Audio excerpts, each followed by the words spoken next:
Shalom, Bapak Ibu Saudara, Sobat Prestasi terkasih di dalam Tuhan. Pada hari yang indah ini kembali kita masuk dalam serial khotbah Paradoks Iman Kristen. Dan hari ini saya akan ambil sebuah judul, yaitu dengan judul Beriman Tapi Tidak Percaya. Mari Bapak Ibu Saudara yang terkasih, kita mau melihat kebenaran firman Tuhan pada Roma, kitab Roma pasal yang ke-1 ayat yang ke-16 sampai ke-17. Demikian firman Tuhan. Sebab aku mempunyai keyakinan yang kokoh dalam Injil, karena Injil adalah kekuatan Allah yang menyelamatkan setiap orang yang percaya. Pertama-tama orang Yahudi, tetapi juga orang Yunani. Ayat yang ke-17. Sebab di dalamnya nyata kebenaran Allah yang bertolak dari iman dan memimpin kepada iman. Seperti ada tertulis, orang benar akan hidup oleh iman. Bapak Ibu Saudara yang terkasih, sebelum kita masuk ke dalam pembahasan firman Tuhan, mari kita berdoa terlebih dahulu untuk kita bisa melihat dan juga mendengar, sehingga Tuhan bisa menyentuh kita lewat rohnya yang kudus. Mari kita tundukkan kepala, kita berdoa. Bapa yang baik, pada hari yang indah ini Tuhan, kembali kami ingin membaca dan merenungkan sebagian daripada firman-Mu, yaitu tentang iman. Dan hari ini kiranya Tuhan membuka hati kami semua, sobat prestasi dan juga para jemaat yang terkasih, sehingga kami boleh mendapatkan rema di dalam kebenaran firman Tuhan pada hari yang indah ini. Dan berikan juga urapan-Mu yang baru, yaitu urapan kuasa Roh Kudus-Mu boleh mengalir kepada hamba-Mu, sehingga apapun yang hamba-Mu perkatakan bukan perkataan hamba lagi, tapi perkataan Yesus Kristus yang boleh nampak dan beracara dalam firman Tuhan hari ini. Berfirmanlah, kami akan duduk diam mendengarkan firman-Mu, seperti telinga seorang murid dan hati seorang hamba. Haleluya, amin. Nah, Bapak Ibu Saudara yang terkasih di dalam nama Tuhan Yesus Kristus, kita melihat bahwa fenomena ini terjadi ketika Rasul Paulus memberikan satu peringatan kepada para jemaatnya di kota Roma. Rasul Paulus memberikan pernyataan ini karena Rasul Paulus mengerti ternyata banyak orang di Roma beriman, tapi mereka beriman kepada sesuatu yang tidak benar. Yang ingin saya katakan adalah mereka memang beriman kepada Kristus, mereka memang beriman kepada Yesus, tetapi mereka tidak beriman kepada Kristus sebagai Kristus yang utuh. Tapi mereka beriman kepada Kristus karena perbuatan Kristus, karena mujizat Kristus, karena hal-hal yang spektakuler yang dilakukan oleh Kristus. Oleh karena itu hari ini kita ingin juga mengerti bahwa ternyata Rasul Paulus pun ingin memberikan satu message atau satu pesan kepada kita semua, sobat prestasi dan juga jemaat yang terkasih. Saya ingin kita melihat bahwa ternyata Rasul Paulus itu sudah menyentuh dari iman kepada iman. Dia berkata dari iman kepada iman. Apa artinya ini Bapak Ibu Saudara? Dari iman kepada iman. Hanya karena imanlah orang itu bisa diselamatkan. Dan garis bawahi bahwa iman itu bukan karena perbuatan kita, bukan karena kehebatan kita, bukan karena kita dekat kepada Tuhan lantas kita beriman, bukan karena kita rajin menghadiri ibadah lalu kita beriman, bukan karena kita rajin berdoa setiap hari, membaca firman Tuhan setiap hari lalu kita beriman. Memang firman Tuhan katakan iman timbul dari pendengaran, dan pendengaran akan firman Tuhan. Tetapi saudara yang terkasih, jangan salah persepsi. Tetap segala-galanya adalah Tuhan. Iman itu adalah pemberian dari Tuhan. Murni 100%. Tidak ada kontribusi, hasil jerih lelah manusia. Tidak ada. Yang ada adalah hanya Tuhan yang memberikan kita beriman. Maka kita bisa beriman, kita bisa diselamatkan, kita bisa bertobat. Karena iman itu adalah perjalanan yang panjang dari proses seorang yang percaya. Contoh, waktu kita belum percaya kepada Tuhan, maka kita belum bertobat. Kita belum disentuh hatinya oleh Tuhan untuk kita bisa menyembah Tuhan, memuji Tuhan, datang ke gereja, Mungkin kita hanya datang ke gereja 1 tahun 1 kali. Waktu saya SD, SMP, saya ke gereja mungkin walaupun sudah Kristen dari lahir, setahun hanya sekali. Bahkan Natal pun kadang-kadang saya tidak ke gereja. Saya merayakannya di kamar. Hanya mendengar firman Tuhan, selesai. Tetapi ketika kita bertobat, Tuhan menyentuh hati kita bertobat, itulah titik balik kita diselamatkan. Titik balik kita mengenal Yesus, titik balik kita bertobat. Dan itu semua bukan karena hasil jerih payah manusia, tetapi karena Tuhan berkenan, Tuhan menginginkan kita diselamatkan, maka kita diberikan iman untuk kita percaya kepada Tuhan. Orang itu tidak mudah untuk beriman kepada Yesus. Orang itu tidak mudah untuk beriman kepada Kristus karena Dia yang menyelamatkan. Apalagi mereka tahu bahwa Kristus itu mati, disalibkan. Allah mana yang begitu lemah, mati, disalibkan? Banyak orang yang beriman seperti itu kepada Tuhan? Tidak. Jadi kalau hari ini sobat prestasi dan kita semua jemaat terkasih itu beriman kepada Tuhan, itu sungguh sesuatu anugerah yang luar biasa yang Tuhan berikan kepada kita semua. Haleluya. Itu adalah sesuatu karya terbesar Allah yang tidak ada bandingannya di dalam kehidupan manusia. Kita boleh diberikan kekayaan, kita boleh diberikan kesehatan, kita boleh diberikan keluarga yang damai sejahtera, kita boleh diberikan karir menjadi seorang direktur, kita diberikan karir menjadi seseorang yang hebat segala-galanya, mungkin menjadi saintis dan yang lainnya, bahkan menjadi seorang pemimpin negara. Tetapi saudara, beriman kepada Tuhan itu adalah sesuatu hal yang berbeda. Tidak bisa dibandingkan dengan harta dunia, tidak bisa dibandingkan dengan kedudukan dunia. Orang beriman itu karena memang anugerah pemberian 100% dari Tuhan. Segala-galanya dari Tuhan. Oleh karena itu saudara yang terkasih, kalau hari ini kita percaya orang benar akan hidup dari iman, tentu saja iman kepada Injil. Iman kepada Kristus, bukan iman kepada perbuatan Kristus, bukan iman kepada mujizat Kristus, bukan iman kepada segala sesuatu yang Kristus lakukan dalam kehidupan kita. Jangan kita salah mengerti. Kita bilang, wah, Kristus lakukan yang terbaik dalam hidupmu, maka aku beriman. Kristus memberikan harta kekayaan yang besar, memberikan mobil yang banyak, rumah yang banyak, baru aku beriman kepada Tuhan.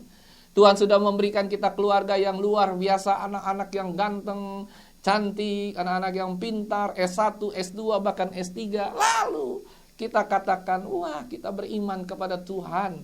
No, itu bukan seorang yang beriman kepada Tuhan. Kita beriman kepada Tuhan bukan karena harta. Kita beriman kepada Tuhan bukan karena hal-hal duniawi. Kita beriman kepada Tuhan bukan karena kita memiliki segala-galanya di dunia ini. Tapi kita beriman kepada kebenaran. Kita beriman kepada Kristus seutuhnya. Kita beriman karena Kristus sudah menyelamatkan kita. Itulah iman dan percaya kita. Iman kita kepada Kristus itu bukan iman yang murahan, recehan, picisan. Tapi iman kita kepada Kristus adalah iman yang benar-benar dan sungguh-sungguh. Sesuatu hal yang sangat mendasar yang Tuhan berikan di dalam hati kita. Dan itu tidak ada bandingannya dibandingkan dengan apapun. Kalau saudara perhatikan di dalam 1 Korintus pasal yang ke-12 ayat yang ke-3. Di situ juga disebutkan bahwa iman itu sebenarnya adalah anugerah yang Roh Kudus berikan. Anugerah yang Roh Kudus berikan, sebab jika bukan Roh Kudus yang berikan, maka tidak ada seorang pun yang beriman kepada Kristus. Jadi beriman kepada Kristus itu bukan pilihan orang, tetapi karya Roh Kudus yang luar biasa, karya Kristus yang luar biasa. Oleh karena itu Yohanes juga menceritakan bagaimana Roh Kudus itu bisa menginsafkan manusia akan dosa dan kesalahannya. Dengan demikian manusia dimampukan beriman di dalam Kristus, beriman ke dalam atau kepada kebenaran. Saudara yang terkasih, tetapi seringkali hari-hari ini banyak manusia beriman bukan kepada Kristus dan bukan kepada kebenaran. Mereka gak mau beriman dengan hal-hal yang sulit. Mereka gak mau beriman karena sangkal diri, pikul salib mengikut Kristus. No, mereka hanya mau beriman ketika Yesus memberikan yang terbaik dalam kehidupan keluarga mereka. Hal ini pun pernah saya alami secara pribadi. Kami beriman, tapi hanya untuk hal-hal yang duniawi. Sungguh tragis, ironis. Itulah yang dinamakan paradoks iman kekristenan. Sungguh tragis, kita beriman kepada Kristus hanya karena uang, hanya karena jabatan, hanya karena hal-hal yang baik? Bagaimana dengan hal-hal yang buruk yang terjadi dalam kehidupanmu? Masihkah kita tetap beriman ketika suatu saat kita keluar dari pemeriksaan dokter dan dokter memvonis kita, saudara sudah divonis kanker stadium 4, mungkin kanker otak, mungkin kanker usus dan yang lain. Masihkah saudara beriman kepada Tuhan? Atau tiba-tiba suatu saat terjadi kecelakaan dan seluruh keluarga saudara meninggal. Masihkah saudara kuat beriman kepada Tuhan? Saudara, atau mungkin suatu saat engkau mempunyai usaha dan usahamu bangkrut total, tidak ada lagi harta, tidak ada lagi apapun yang saudara miliki. Masihkah tetap saudara beriman kepada Tuhan? Dalam pelayanan mungkin suatu saat Tuhan juga sudah menutup semua pelayananmu. Masihkah engkau tetap beriman kepada Tuhan? Itulah yang ingin saya katakan. Beriman kepada Tuhan bukan karena hal-hal duniawi. Itu semua hanya karena hal-hal yang duniawi. Hanya karena ada di dunia ini. Marilah saudara, kita belajar seharusnya dalam beriman. Kita tidak berhenti hanya sampai di situ saja. Ketika kita mengalami pencobaan, kita tidak berhenti. Kita harus bergerak maju. Kita harus melangkah. Sekalipun kita tidak dapat melihat apa yang akan terjadi di depan kehidupan kita. Ada satu pujian yang mengatakan, walau ku tak dapat melihat semua rencanamu Tuhan, namun hatiku tetap memandang padamu, kau tuntun langkahku. Saudara perhatikan, walau ku tak dapat berharap atas kenyataan hidupku, namun hatiku tetap memandang padamu, kau ada untukku. Saudara, itulah iman dan percaya kepada Tuhan. Apapun yang terjadi di depan kehidupan kita, mungkin besok kita sudah tidak lagi punya apa-apa. Mungkin besok kita sudah tidak lagi dianggap oleh orang-orang sekeliling kita. Tapi yang saya mau katakan, masihkah tetap kita beriman? Jatuh, bangun, porak-poranda, miskin, kebangkrutan, itu adalah satu perjalanan iman yang luar biasa. Itulah satu perjalanan variasi iman. Saya mau katakan di sini variasi iman yang luar biasa. Karena di dalam Korintus juga dikatakan iman dan kehidupan beriman itu tidak lagi berbicara soal harta. Korintus menggambarkan orang yang berdosa sebagai orang miskin, orang yang sakit payah itu disembuhkan. Dan saya mau katakan sekali lagi, orang yang sakit, orang yang miskin itu bukan kutukan. Ada haleluya. Banyak pendeta dan banyak hamba Tuhan yang mengatakan kalau orang sakit, kutukan Tuhan. Kalau orang miskin, itu adalah kutukan Tuhan. Kalau kaya, dia diberkati oleh Tuhan. Kalau hebat, dia diberkati oleh Tuhan. Kalau dia jadi direktur, dia itu beriman dan diberkati oleh Tuhan. Wrong. Itu adalah sesuatu yang sangat-sangat salah di dalam pemikiran iman kekristenan. Apa urusannya kaya dan miskin? Nggak ada urusannya di dalam beriman. Apa urusannya orang yang sehat dan tidak sehat? Tidak ada urusannya di dalam kita beriman, saudara. Oleh karena itu, hari ini kehidupan iman yang sejati itu adalah iman di dalam kita mengenal kebenaran. From faith to faith. Terima kasih Bapak Ibu Saudara yang terkasih. Kita akan masuk di dalam session ini dan kita akan masuk dalam session tanya jawab. Nanti Saudari Deborah akan membantu saya untuk bisa kita bertanya jawab soal iman tetapi tidak percaya. Kita beriman tetapi tidak percaya. Silakan.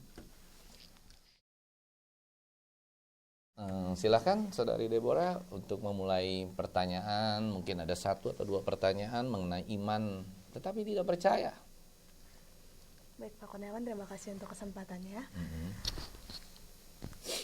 Ada ayat menarik yang membahas tentang iman.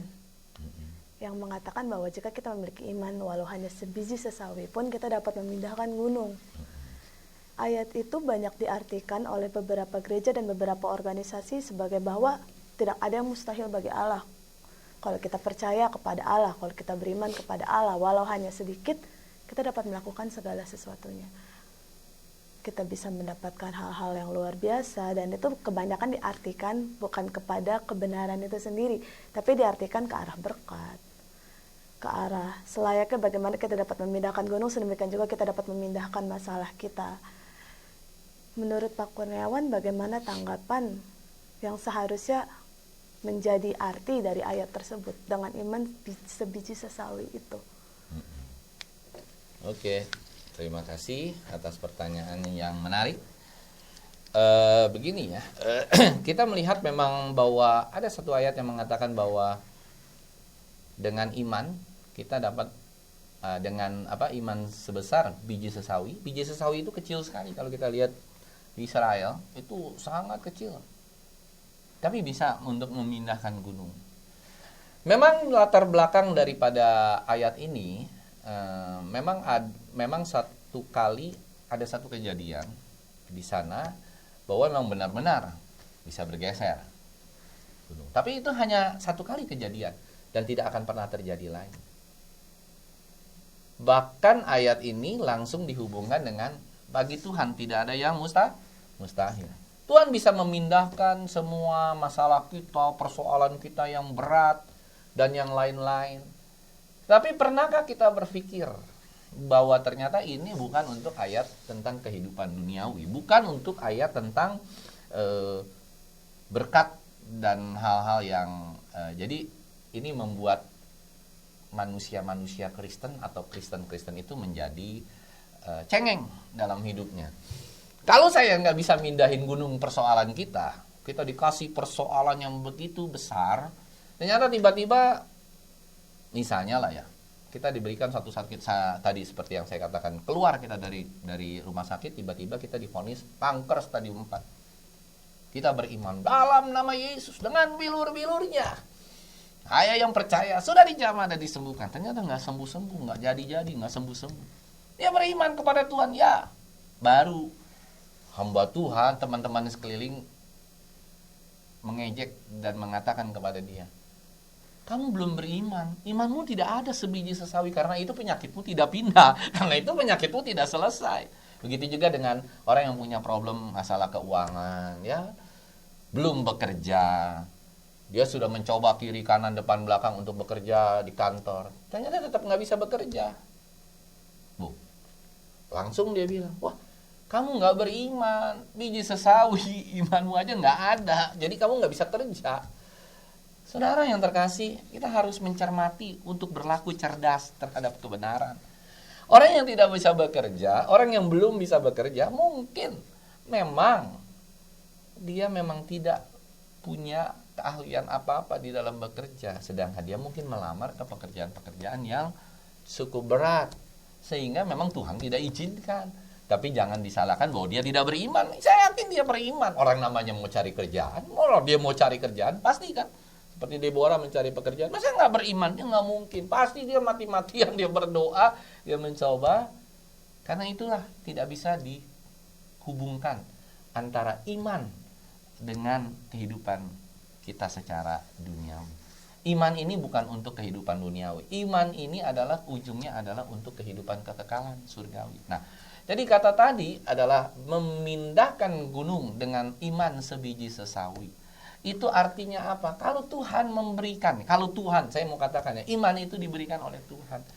Bisa diberikan kepada kita punya iman sebiji sesawi. Kita mampu memindahkan. Kata memindahkan ini bukan memindahkan dalam arti kata gitu ya, langsung satu gerombok gunung itu pindah, move gitu kan?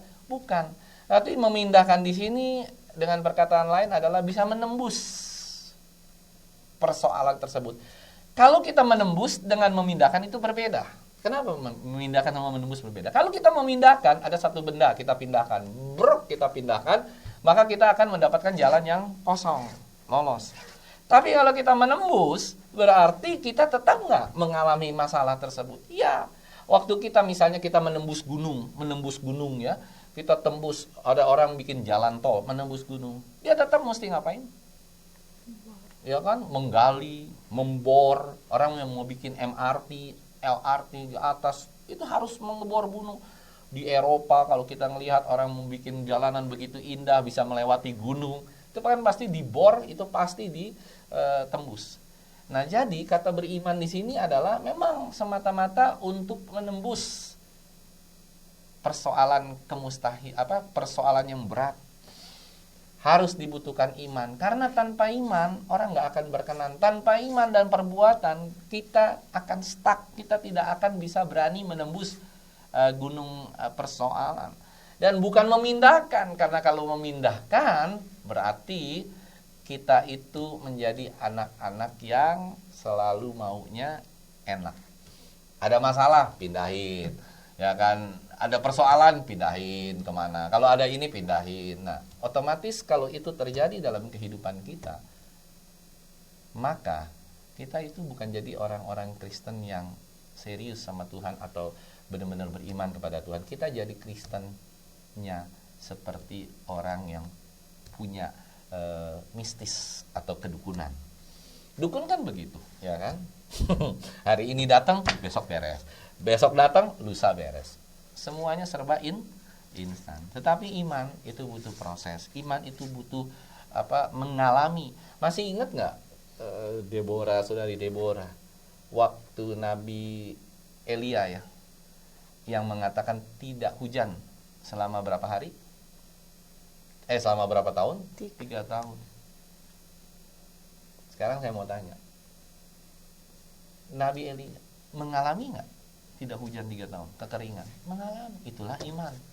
Dia beriman tapi dia mengalami. Tidak ada orang yang beriman tidak mengalami. Kalau orang beriman terus langsung hilang, masalahnya hilang, persoalannya hilang, semua itu bukan iman namanya. Itu dukun, itu mistis. Nah, saya mau katakan, terus jangan sampai dikonotasikan dengan bagi Tuhan tidak ada yang mustahil. Itu kan sering kali gampang pendeta bilang, wah, lihat ya, gunung saja bisa dipindahkan, ya kan? Dengan iman itu semua beres. Kenapa? Bagi Tuhan tidak ada yang mustahil. Kelihatannya benar, tapi itu bukan konteks beriman yang benar, bukan konteks kekristenan yang benar. Kenapa? Lukas pasal 1 ayat 37, sebab bagi Allah tidak ada yang mustahil. Itu bukan semata-mata untuk kita bisa mendapatkan berkat, kita bisa sembuh dari penyakit. Pokoknya Deborah, bagi Tuhan tidak ada yang mustahil. Besok engkau akan dapat jodoh anak seorang presiden. Bagi Tuhan tidak ada mustahil. Ya, memang benar, bagi Tuhan tidak ada mustahil. Bisa dapat, bisa enggak, ya kan? Bukan berarti harus bisa dapat. Bagi Tuhan tidak ada yang mustahil, itu bukan bicara soal keduniawian. Bagi Tuhan tidak ada yang mustahil, itu bicara soal surga. Kenapa bicara soal surga? Itu ketika itu Maria sedang mengalami pergumulan dengan Allah. Lalu dikatakan bagi Tuhan tidak ada yang mustahil. Pergumulan apa? Bukan pergumulan duniawi, tapi pergumulan surgawi. Maksudnya tuh bagi Tuhan tidak ada yang mustahil ketika kita ikut Tuhan sungguh-sungguh. Surga itu bukan suatu kemustahilan. Ada haleluya. Ini seringkali dibolak-balikan, ini seringkali diputar balikan oleh pendeta-pendeta. Ya, maaf, saya mau katakan hanya ingin menyenangkan hati jemaat, hanya ingin menyenangkan kuping daripada jemaat. Bahwa bagi Tuhan tidak ada yang mustahil. Dahsyat, heran, kita jadi orang Kristen apa-apa harus selalu menang, apa-apa harus selalu hebat, apa-apa mati harus bangkit, sakit harus sembuh, miskin harus kaya. Lalu perlu kita turun naik surga. Ngapain? Ngecek stok di surga. Jangan mungkin di surga banyak barang yang bisa kita ambil ke dunia. Tapi saya mau katakan hari ini, bagi Tuhan tidak ada yang mustahil. Itu bukan konotasinya untuk duniawi, bukan konotasinya untuk harta, untuk jodoh, untuk apa lagi? Untuk kesembuhan, untuk hal-hal yang duniawi. Tapi bagi Tuhan tidak ada yang mustahil.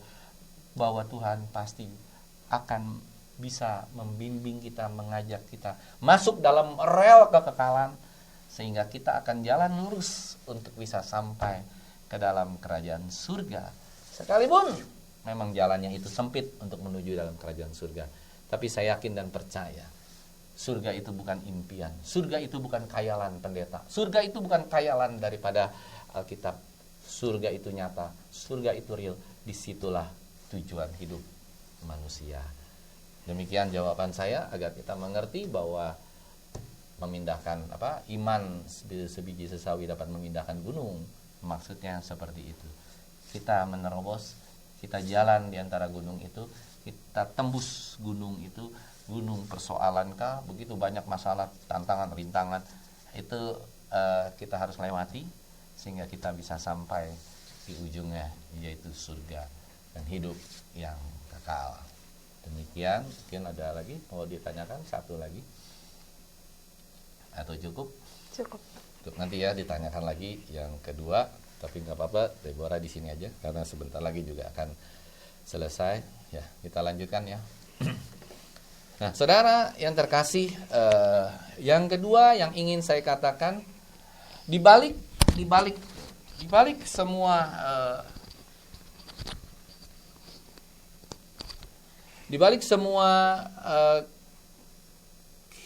kesulitan kehidupan kita, kelemahan kita, maka semakin nyatalah kekuatan Tuhan. Kalau kita lemah, maka kita akan menjadi kuat. Walaupun kita hari-hari ini sedang sedih, tapi suatu saat Tuhan juga akan memberikan senyum dan kebahagiaan buat kita semua. Yang saya maksud di sini adalah iman itu adalah suatu keajaiban yang luar biasa besar. Mampu dia merubah segala sesuatu dalam kehidupan, mampu merubah paradigma, mampu merubah fenomena. Jadi beriman itu bukan soal sehat dan sakit. Beriman itu bukan soal kaya dan miskin. Beriman itu bukan soal dia jadi direktur atau kondektur. Itu bukan soal orang beriman. Jadi mohon maaf ya, tidak ada korelasinya. Jadi pendeta-pendeta, hamba-hamba Tuhan yang hari-hari ini sering berkhotbah, direlasikan, dihubung-hubungkan dengan iman dan percaya kepada Tuhan itu dengan harta, dengan sakit penyakit disembuhkan. No, itu bukan iman. Itu adalah hasil dan implikasi atau efek dari seseorang beriman, dan tidak perlu kita pikirkan. Tidak perlu kita pikirkan dan kita tidak perlu kita bilang, wah kita memberi, ya kan, perpuluhan 100 diganti jadi 10.000 atau 100.000. Kita nggak tahu. Seringkali orang beriman seperti itu. Itu adalah iman yang salah, iman material, iman materialistis iman. Yang saya mau katakan hari ini, orang beriman itu sesungguhnya tidak lagi meributkan soal fenomena sakit atau sehat, kaya atau miskin, tapi mengarahkan kepada iman yang sejati. Karena itu jika orang menyebut dirinya beriman, maka sudah sepatutnya lah hidup selaras dengan iman. Oleh karena itu saya ingin katakan yang terakhir, saya ingin kita semakin mengerti. Ada satu kisah. Saudara masih ingat Petrus? Dia iman kepada Tuhan. Ya, dia berjalan bersama dengan Tuhan. Ketika dia sedang menghadapi badai di danau, dan Yesus Kristus suruh dia berjalan di atas air, Petrus berjalan di atas air, tapi hanya sekejap. Di situ kita bisa melihat bahwa ternyata Petrus pun tidak beriman sepenuhnya kepada Kristus. Dia beriman, tapi dia tidak percaya, karena hanya beberapa saat saja, beberapa langkah saja. Dan setelah itu dia tidak beriman, dan dia tercebur, tenggelam ke dalam air. Yudas Iskariot lebih mengerikan lagi. Yudas beriman karena dia dipanggil sebagai bendahara. Banyak hari-hari ini orang beriman di dalam gereja, di dalam perusahaan, di dalam manapun. Beriman yang salah ya, saya katakan, bukan beriman yang benar. Beriman bukan kepada kebenaran, beriman bukan kepada Kristus, tapi beriman kepada harta, beriman kepada kedudukan. Banyak orang sekarang beriman karena diberikan kedudukan di sebuah gereja. Dia beriman karena apa? Saya menjadi WL. Wah, luar biasa. Dia beriman karena dia menjadi koordinator ibadah raya. Dia beriman karena dia menjadi bendahara gereja. Dia beriman kalau dia menjadi seorang gembala sidang. Dia beriman kalau dia menjadi seorang yang hebat di dalam pelayanan, menginjil yang hebat. Baru dia beriman. No. Itu bukan iman yang benar. Iman yang benar adalah sekalipun dia hanya sebagai jemaat yang menyapu gereja, yang membersihkan gereja. Mungkin dia tidak terlihat di depan panggung, di atas mimbar. No. Tapi itulah ketika dia mampu untuk dapat melakukan pekerjaan yang terbaik, di depan maupun di belakang layar. Itulah beriman yang benar, tanpa perlu orang mengetahui. Iman itu tidak perlu pengakuan. Iman itu tidak butuh pengakuan orang-orang sekeliling kita. Iman itu hasil pemberian Tuhan. Dan ketika kita beriman, kita harus serius dan sungguh-sungguh kepada Tuhan. Itu anugerah besar yang tidak ada bandingannya di dalam dunia ini. Saudara yang terkasih, saudara juga ingat satu kasus Abraham dan Ishak. Luar biasa. Dia beriman, Abraham beriman. Ishak ingin diserahkan sebagai domba sembelihan. Tapi tahukah saudara, dia tetap beriman. Walaupun dia berjalan, walaupun hatinya sedih, walaupun hatinya gundah gulana, dia tetap berjalan ke gunung untuk mengorbankan Ishak, anaknya yang tunggal, yang sudah diberikan oleh Allah. Dia tidak peduli, sekalipun orang banyak bertanya, sekalipun anaknya Ishak bertanya, "Bapak, di manakah domba yang akan menggantikan saya?" Dia tidak pernah bertanya kepada Tuhan, "Tuhan, ini kok begini Tuhan, ya ikut Tuhan. Tuhan, kok ini begitu, ya ikut Tuhan. Tuhan, kenapa saya ikut Tuhan harus menyerahkan anak saya? Kenapa saya ikut Tuhan harus menyerahkan harta saya? Kenapa saya ikut Tuhan? Makin lama bukan saya makin diberkati Tuhan, makin lama makin bangkrut." Kita tidak perlu bertanya kepada Tuhan, karena semua tetap dalam kontrol Tuhan. Semua tetap dalam kontrolnya Yesus Kristus, Allah yang kita sembah. Dia tidak pernah tidur, dia tidak pernah terlelap, dia tidak pernah sekalipun satu lembar rambut saja di kepala kita, satu helai rambut saja di kepala kita jatuh, Tuhan tahu. Apalah lagi ketika kita sedang menderita, ketika kita sedang dalam pergumulan berat, yakin dan percaya Tuhan pasti akan terus melingkupi kita, menjagai kita, memagari kita, bahkan Tuhan akan terus membimbing kita sehingga kita tetap berjalan dalam rel kekekalan. Saudara yang terkasih, kasus Abraham. Tapi pernahkah saudara juga dengar kasus yang bisa diaplikasikan hari-hari ini? Ketika seorang akrobator ingin menyeberangi ingin menyeberangi air terjun Niagara yang begitu panjang. Dia memakai sebuah kawat yang panjang dari ujung sampai ujung, dari titik A air terjun Niagara ke titik B. Dia berjalan di tengah-tengah dengan memakai tongkat untuk menyeimbang. Dia berjalan di tengah-tengah mungkin beberapa jam. Dan begitu orang-orang menonton dengan seru di seberangnya, dan akhirnya dia berhasil. Orang bertepuk tangan, bersukacita. Semua orang bilang apa? Puji Tuhan, praise the Lord, berhasil. Dan tidak lama orang ini beristirahat, ingin menyeberang kembali dari titik B ke titik A, air terjun Niagara. Dia tanya sama orang-orang sekeliling, "Apakah Bapak Ibu Saudara percaya bahwa saya dapat menyeberang kembali dari titik B ke titik A?" Jawabannya apa? "Percaya." Semua orang percaya, praise the Lord, percaya, puji Tuhan. Oke, Bapak percaya, Bapak yang udah umur 65 tahun, percaya, mantap. Anak muda yang sepantaran mungkin seumur Deborah, katakan, percaya. Ya, terus ada orang juga, ibu-ibu, percaya, mempunyai anak satu yang masih kecil. Oke, mantap. Bapak yang umur 65, mari ikut berjalan bersama-sama saya, pegang pundak saya. Ayo kita berjalan. Waduh, maaf Pak, saya sakit jantung, saya sudah tua, saya nggak bisa menyeberang ke sana. Oh, oke, baiklah Pak. Tapi Bapak percaya. Yang kedua ditanya orang seperti Deborah, ya kan, anak wanita yang masih muda. Ayo Dek, percaya, ikut saya. Ya percaya. Tapi ikut, no, saya nggak bisa ikut Pak. Kenapa? Maaf Pak, saya belum kawin, saya belum nikah. Haleluya. Tapi saudari percaya. Ibu-ibu yang punya anak satu juga kadang, "Ibu, ayo ikut saya." "Waduh, maaf Pak, saya nggak bisa ikut." "Kenapa Ibu nggak bisa? Ini anak saya masih kecil. Lah kalau saya mati nyemplung bagaimana?" Loh, Ibu percaya? Itulah, kalau kita lihat, itulah yang terjadi dengan kekristenan hari-hari ini. Mereka beriman, tapi nggak percaya. Mereka nggak pernah menyerahkan sepenuh hidupnya kepada Tuhan. No. Mereka hanya menyerahkan seperempat hidupnya. Mungkin hanya 5% hidupnya kepada Tuhan. Tidak seluruhnya dia serahkan kepada Tuhan. Coba Bapak Ibu Saudara bayangkan.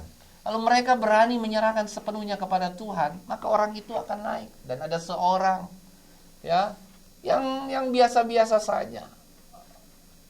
Seorang pria ditanya, ya kan, orangnya setengah tua, setengah muda, ya dia ikut. Dia pegang pundak orang tersebut. Pak, kalau saya ke kanan, Bapak jalan ke kanan. Bapak ke kanan, ya kan? Kalau ke kiri, pegang saya ke kiri. Jadi ikutin terus ya Pak ya, iramanya sampai ujung. Jangan dibalik, nanti nyemplung. Dia ikutin terus. Akhirnya berhasil sampai di seberang. Artinya apa? Waktu kita percaya kepada Tuhan sepenuhnya, biarlah Tuhan yang menyetir, Tuhan yang mengontrol seluruh kehidupan kita sampai di ujung akhir kehidupan kita, yaitu surga yang kekal. Ini bicara soal surga. Beriman itu bukan bicara soal berkat, tapi beriman itu bicara soal surga yang kekal. Beriman itu bicara soal bagaimana kita itu bisa masuk dalam kerajaan surga, berjalan bersama dengan Tuhan, sehingga kita selalu menatap masa depan yang indah, yaitu kekekalan dan surga yang begitu indah dalam kehidupan kita.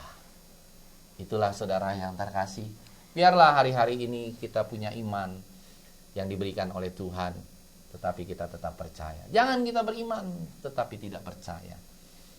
Sungguh ironis, sungguh tragis kalau hal itu terjadi dalam kehidupan kita. Haleluya. Masih ada satu pertanyaan mungkin, gimana? Ada waktu.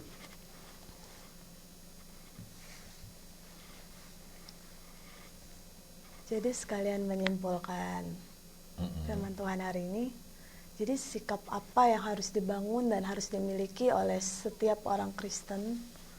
Kesadaran apa yang harus dimiliki oleh orang Kristen untuk membangun kesempurnaan iman dengan objek yang benar seperti Bapak sampaikan tadi? Sebenarnya sesuatu hal yang simple dan tidak neko-neko. Tuhan bilang hanya satu, yaitu taat dan percaya kepada Tuhan, menyerahkan diri kita sepenuhnya kepada Tuhan. Hanya itu saja, taat dan menyerahkan sepenuhnya kepada Tuhan. Bagaimana kita bisa taat kepada Tuhan? Kita harus mengenal Tuhan yang kita sembah. Kita tidak bisa mengenal Dia hanya setengah-setengah, hanya separuh Tuhan Yesus, karena Dia membuat mujizat, karena Dia memberikan berkat, karena Dia menyembuhkan sakit penyakit. Itu hanya Yesus yang sebagian. Yesus yang sesungguhnya, Dia disalib, Dia melewati jalan penderitaan. Waktu lahir Dia ditunggu, tapi Dia ditolak. Waktu lahir Dia tidak punya apa-apa, bahkan tempatnya pun itu adalah tempat bekas, ya kan? Palungannya pun palungan bekas. Saudara bisa bayangkan, palungan bekas. Dia sengsara.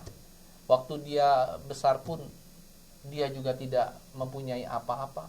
Dan setelah Dia bisa menginjil pada umur 33 tahun itu pun, Dia akhirnya banyak orang tidak suka dan akhirnya Dia disalibkan. Yesus disalib bukan oleh orang di luar agama Kristen. Yesus disalib oleh ahli-ahli Taurat dan orang Farisi. Yesus disalib oleh pemimpin agama. Yesus disalibkan oleh siapa?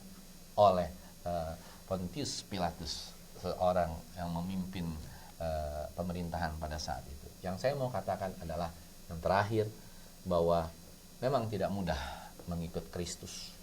Sangkal diri, pikul salib, baru mengikut Kristus. Yang saya mau katakan dan yang terakhir adalah supaya kita bisa mendapatkan seperti Kristus, menjadi sempurna seperti Kristus. Bukan berarti sempurna benar-benar mirip total pada Kristus. No. Sempurna itu adalah melaksanakan kehendak Bapa, melaksanakan taat kepada Bapa, taat dan setia kepada Bapa, karena kita sungguh-sungguh mengenal Tuhan kita yaitu Tuhan kita Yesus Kristus secara seutuhnya. Amin. Tuhan. Mari saudara kekasih di dalam Tuhan, setelah kita mendengarkan firman Tuhan, mari kita tundukkan kepala agar kiranya Tuhan terus bekerja dalam kehidupan kita. Bapa Maha Baik, Allah Maha Kasih, Maha Murah, Maha Penyayang, Allah yang berlimpah kasih setia. Terima kasih Bapa, kalau hari ini kami sudah mendengarkan suara-Mu, hati nurani kami yang paling dalam sudah disentuh oleh Tuhan, sehingga kami semakin mengerti tentang iman dan percaya kepada Tuhan. Bapa, tolonglah kami semua Tuhan, agar kami tetap dapat beriman di dalam dunia yang berat ini, di dalam dunia yang tidak suci dan tidak kudus ini. Kami harus berlaku suci dan harus berlaku kudus. Dan ampunilah kami Tuhan seluruh kesalahan kami ketika kami sering kali melanggar, tidak taat kepada Tuhan. Dan hari ini Tuhan, biarlah Roh Kudus-Mu bekerja kepada kami semua, sobat prestasi, jemaat-jemaat yang terkasih di dalam Kristus. Kiranya Roh Kudus terus bekerja, menaungi kami, membimbing kami, sehingga kami tetap kuat dan tetap tegar di dalam kehidupan duniawi ini. Dan kami rindu agar kami terus bisa menerobos gunung persoalan dalam kehidupan kami, dan kami boleh sampai ke dalam kerajaan yang kekal, yaitu surga yang kekal. Terima kasih Bapa Surgawi, hanya di dalam nama Tuhan Yesus Kristus kami sudah berdoa dan mengucap syukur. Amin.